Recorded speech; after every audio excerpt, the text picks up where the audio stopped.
안녕하세요. 매콤한 육아를 하고 있는 코코네입니다. 딕프락스 젖병을 저는 쓰고 있고요.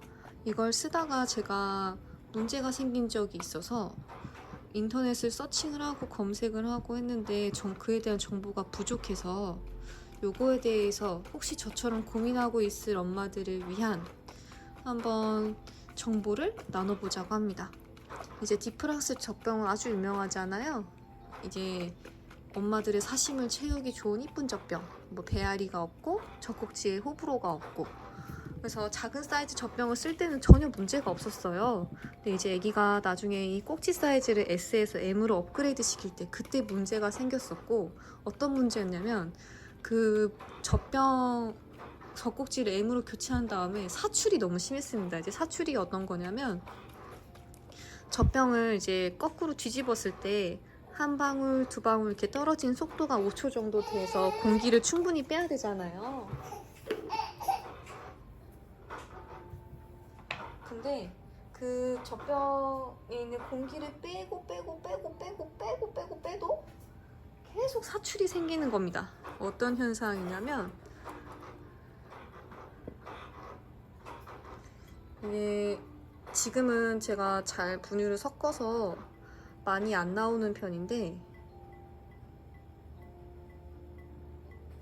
물총처럼 찍 나올 거예요. 아마 제 영상을 검색한 분이라고 하면 어떤 말인지 알 겁니다. 진짜 물총으로 쏘는 것처럼 이렇게 피 나옵니다.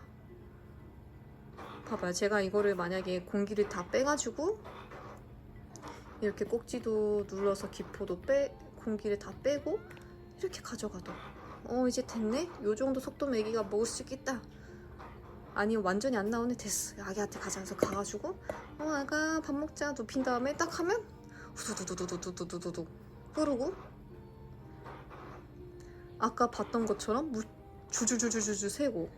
그러니까 이제 S에서 M으로 교체하고 나니까 애기가 먹다가 컥컥거리고 하면서 막 우는 거예요. 그래서 이 젖병을 이제 M 꼭지로 바꾸면서 큰 사이즈도 3개 사고, 그 다음에 꼭지들도 여러 개를 샀는데 이게 웬 말이니 애기가 밥을 못 먹습니다. 한 120까지 먹던 아기가 40 먹고 울고 40도 겨우겨우 먹는 거예요. 그래서 아 이걸 어떡하지 하다가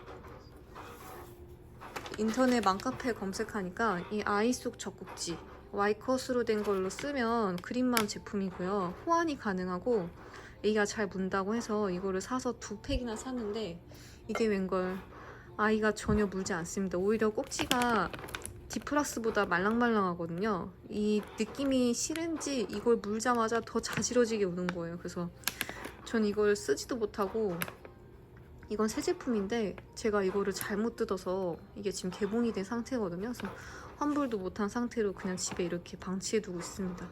그래서 이걸 살까 아니면 더블아트로 뒤늦게 갈아탈까. 근데 더블아트랑 이제 요 와이드형으로 되는 젖병은 아이가 못 물더라고요. 이미 작은 사이즈 좁은 거에 익숙해졌기 때문에 와이드형 젖병은 아예 거부를 하고 있습니다. 그래서 어떡하지 하면서 젖병을 당근으로 다 사와 마라 이렇게 하다가 일주일 만에 저희 남편과 제가 엄청 고생하면서 우유를 먹였고요. 아기 띠를 한 상태로 서서 밥을 주고 띠를 한 상태로 밥을 먹이고 소파에서도 먹여 바닥에서도 먹여 난리를 쳤습니다. 근데 일주일 뒤에 아기가 천천히 적응하기 시작했어요. 근데 이제 저희가 이제 우유를 잘 탄 것도 있고 아니면 아기가 이제 성장을 해서 먹는 거에 대해서 적응이 된 걸 수도 있어요. 그래서 지금 이걸 영상을 검색하고 딕프락스 M 사이즈의 사출 때문에 고민하는 엄마들이 있다면 한번 일주일 정도의 시간을 가지고 아이를 한번 믿어주세요. 진짜 아기가 울고불고 난리 나고 배고파서 울고 먹다가 울고 미칩니다. 저는 진짜 일주일이 너무 지옥 같았어요. 근데 이제 밤에 밤수할 때는 아기를 일단 먹여야 되니까 S 사이즈 젖꼭지로 먹였었거든요. 그 낮에는 다시 M 사이즈를 주고. 근데 제가 이제 그거를 어떻게 극복해 나가냐면 이 M 사이즈를 탄 다음에 섞을 때 최대한 기포가 안 생기게 섞어주는 거고요. 잘 아시다시피 물을 처음부터 끝까지 넣지 않고 반을 넣고 섞은 다음에 그 다음 물을 추가로 해서 섞어야 되잖아요.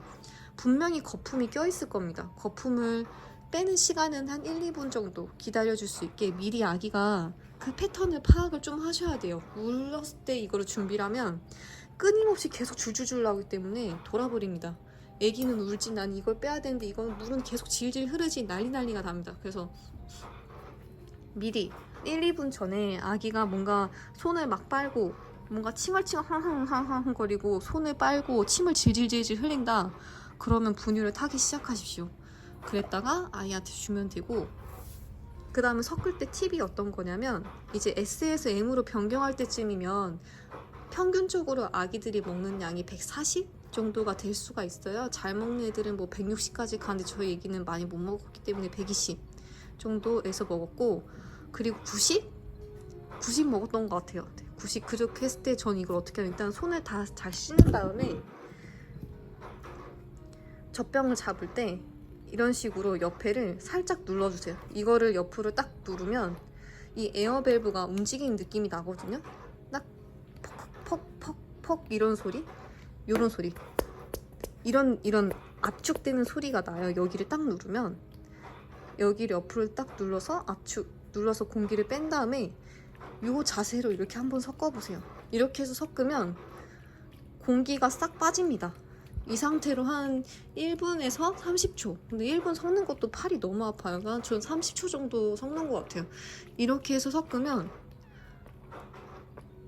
이 나오는 양이 아까랑 다르죠. 엄청 천천히 떨어지고, 그 다음에 M 젖꼭지는 아기가 만약에 아직 좀 콸콸콸 나오는 걸 못 견디한다 그러면 컵 같은 거 있잖아요. 컵에다가 이렇게 세워가지고 가져갑니다, 아기한테. 지금 제가 옆에 통이 이거 지금 메디토이 케이스가 있어서 이렇게 하는데, 유리컵, 머그컵 같은 데다가 얘를 이렇게 놓고서 이 상태로 가져가가지고 애기 눕힌 다음에 손수건 깔아주고 이렇게 해서 수유를 했습니다. 뭐 회사에서 뭐 각도 기울기를 수평을 해서 주세요 막 이러거든요. 다 의미 없습니다. 그래도 잘잘잘 세고요. 세웠다가 다시 숙이면 또 이렇게 막 후두두둑 쏟아집니다. 아기가 이제 막 사이즈를 적응 못한 아기들은 요 속도도 되게 힘들어해요. 그래서 요거를 줄 때 제가 알려드린 팁은, 첫 번째는 옆을 이렇게 옆을 눌러서 섞어주고, 첫 번째 미리 먼저 타놔라. 두 번째 옆을 누른 다음에 요 에어밸브가 느껴질 정도로 탁 눌러주고 섞고, 컵 같은 거를 준비해서, 별로 안 떨어지죠? 컵을 준비해서 꽂아놓고 그 다음에 아기에게 밥을 주면 됩니다. 요 방법을 쓴 지 한 4, 5일 되니까 이제 요 빠른 유속 속도에 아기가 적응을 하더라고요. 그래서 아예 안 떨어지게 해서 준비하면 제일 좋고요. 그렇게 하면 점점점 나중에 이렇게 맺히다가 마지막 방울이 젖병 안으로 쏙 들어가요. 제가 이 바다에서 촬영한 게 이걸 보여드리려고 한 거거든요. 아까 마지막 젖병 젖꼭지 했던 게 맺혔던 게 들어갔죠. 이렇게 해서 주면 디프락스 M 사이즈 젖꼭지를 적응시킬 수 있습니다. 그리고 만약에 이렇게 줄줄줄줄줄 나오다가 갑자기 뚝 끊길 때가 있어요. 갑자기 막 찍찍찍찍 나오다가 갑자기 갑자기 되는 경우가 있거든. 그러면 과감하게 뒤집어가지고 여기 젖병 끝에 분유가 뭉친 거거든요. 그러면 손이 깨끗하니까 과감하게 비벼버립니다. 비비고 나면 금방 풀려요. 그 다음에 다시 또 빠르게 요거를 빼주고, 이게 빼는 게 너무 시간 오래 걸린다 그러면 탁탁탁탁탁 눌러서 한 번 또 해주고, 요 정도 속도면 컵에다 꽂아가지고 아기한테 배달 가면 됩니다. 이렇게 그래서 엄마 먹자 하고서 주시면 됩니다. 그래서 요 방법을 한번 써보세요. 1번 미리 타기, 2번 옆을 눌러서 공기를 뺄 수 있도록 요 상태에서 흔들어서 섞기, 3번 꽂아서 갖다 주기. 다시 세우면 또 공기 들어가니까 요 상태로 꽂은 상태에서 이렇게 들고 와서 꽂으시면 아기가 M 사이즈 젖꼭지를 조금 더 적응을 빨리 할 수 있을 겁니다. 이 정보가 디프락스를 쓰고 있는 아기 엄마들에게 유용한 정보가 됐으면 좋겠고요. 이제 젖병을 선택을 할 때, 아 나는 포기 못하겠어, 이쁜 걸 쓰고 싶어, 근데 요런 문제가 있었네 하지만 나 이런 문제 극복할 수 있어, 제 영상을 보고 할 수 있다고 하시면 디프락스 쓰시는 거 추천드려요. 저는 지금 매우 잘 쓰고 있고 너무너무 이쁘고, 그 다음에 세척하는 것도 분리가 돼서 좋고, 에어밸브 때문에 배앓이도 없고, 한 번도 한 적도 없어요, 배앓이를. 그래서 만족해하면서 쓰고 있는데, 잠깐 그 일주일이 저에게 혹한기처럼 너무 힘들었습니다. 요거를 극복할 수 있는 방법을 제가 한번 공유를 해드렸고요. 오늘도 영상이 이제 엉성하고 태그 같은 것도 잘 못 다는 방법을 제가 지금 모르고 있는 상황이어서 많은 영상에 이제 정보를 입력을 해야 되는데 못하고 있습니다. 요점 죄송하게 생각하고, 지금 이 영상이 어머니들에게 힘이 되었으면 좋겠습니다. 다음에 또 유용한 정보 있으면 공유해 드릴게요. 안녕.